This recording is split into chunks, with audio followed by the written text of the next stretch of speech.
Just very, very briefly, I will ask other TDs just to say a brief couple of words. Start with Darragh O'Brien TD.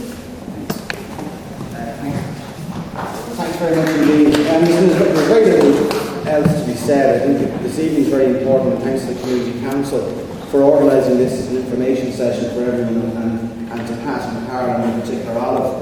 I've had occasion to visit the school here, and I can testify myself the work that's being done. It's an excellent school that we have at the moment in temporary accommodation granted.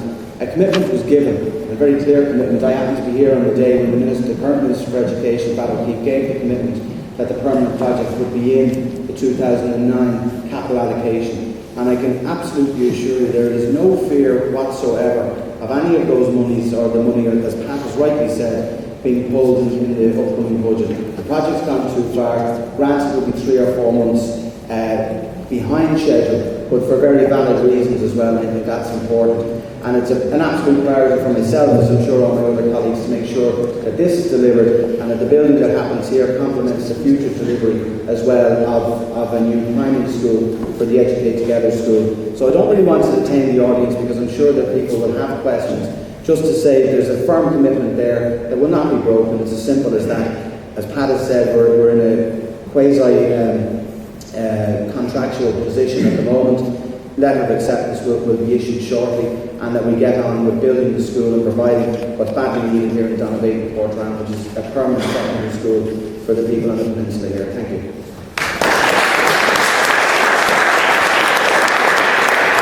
Thank you very much, Darragh. Just to save you all having to get up and down, I'll just use the roving mic. I'll hand over to Sir Minister Trevor Sargent.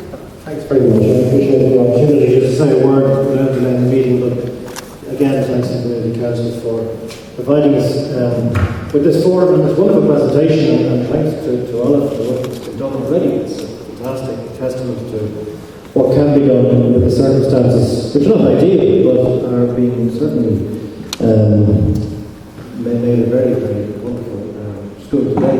And to Carl for that presentation, and indeed to Pat for his explanation. I can simply say that the Minister, who has been in touch with us all, we've been all banging down his door to make sure that there was no undue delay, and indeed that there was certainly no basis for the rumour that was there was some threat of the funding.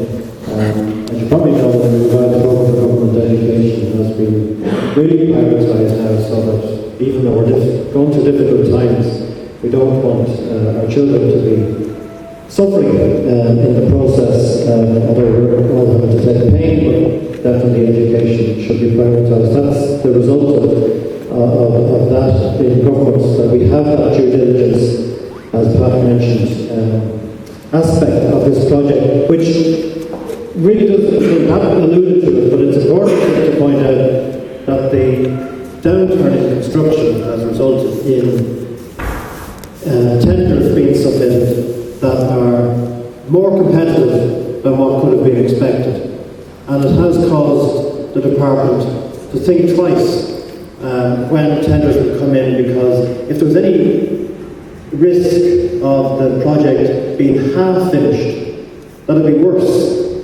And so they really had to guarantee and satisfy themselves that these were not tenders that were being submitted at an artificially low price, and had to check everything through. That's been a reason that the Minister has said to me that has been checked out. So hence we have that delay, but hopefully it's a delay that the result of the project will finish quicker than it would have been had it not been due diligence. If that's any comfort, I hope it is. I'm simply saying plans, I look forward to seeing them because they're fantastic. As Minister of Food and Horticulture, I'm delighted to see the focus that is on the full educational needs of the children, including environmental. So in this wonderful today, that will be a bonus to us all. Thank you. So please.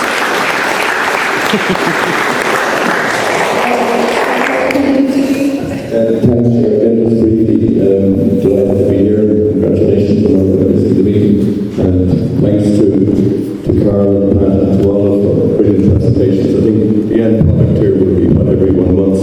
And I have to say, having looked at the videos, etc. there, I'm particularly happy because I stood alone here many, many years ago, and I was lots of people in the audience, and I was getting savaged on the basis that would a secondary school ever be delivered to Donabate.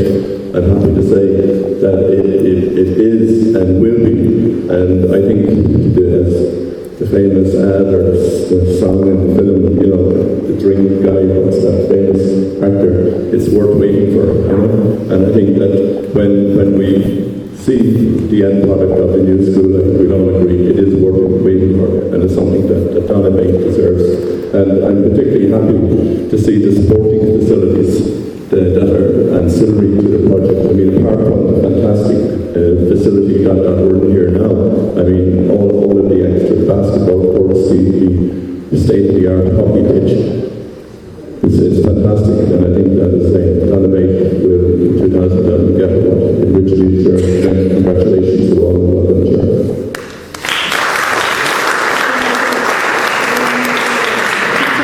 Is here representing Dr. James Reilly TD.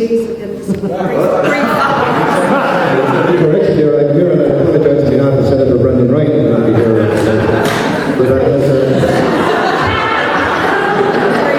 You do both of them, will you?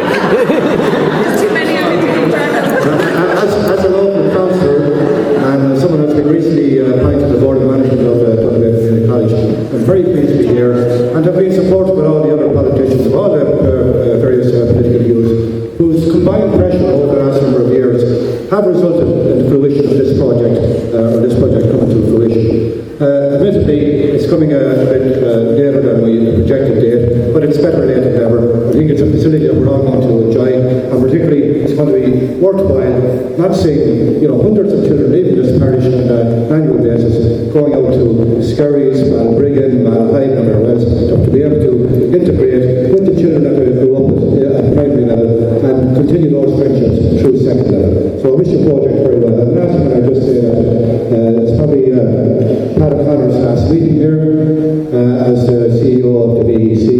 He's retiring at the end of November, but I'd certainly like to thank him most sincerely for his dedication and work put into this project here, together with McGuire and all the others.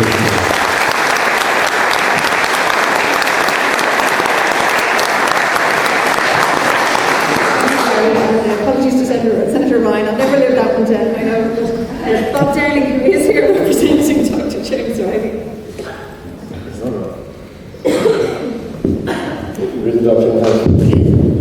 I might dispense with this if you don't mind. Can you all hear me? Another teacher.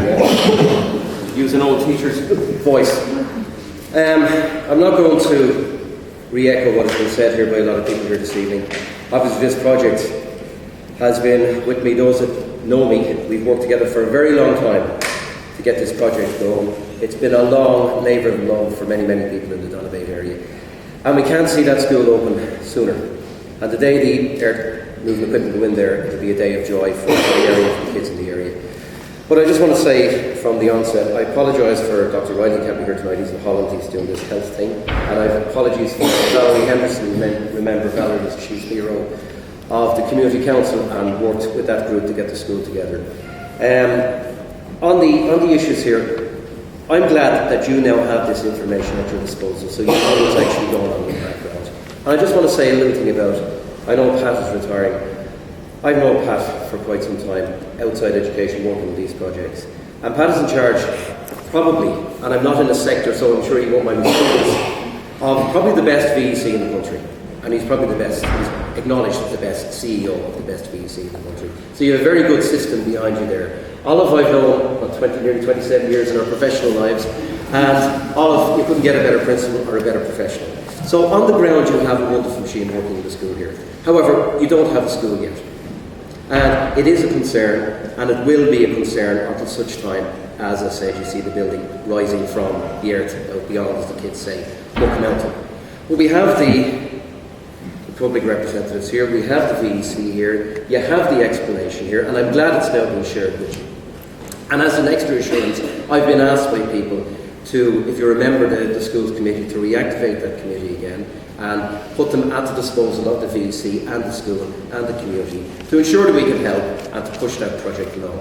And it was very successful the last time, and I hope the combination of it and the public reps, pressure, and the VEC and the school will all work together to expedite the project as soon as we possibly can.